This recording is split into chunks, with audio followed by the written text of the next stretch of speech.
যেখানেই শক্তির হিসাব, ক্ষমতার হিসাব,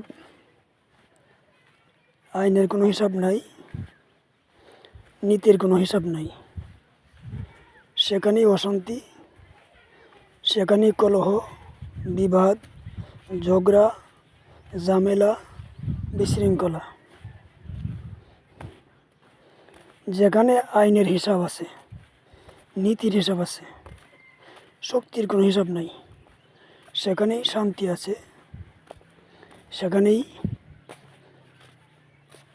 সুশৃঙ্খলা আছে, সেখানেই মিল মহব্বত আছে, সেখানেই আরাম আছে। মূলত শক্তি এবং ক্ষমতার হিসাব করা যাবে না, আইন এবং নীতির হিসাব করতে হবে।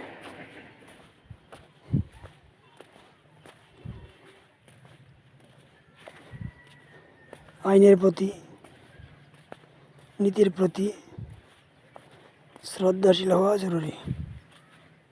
এটা সকলের জন্য অত্যার্য, অপরিহার্য, সমীচীন।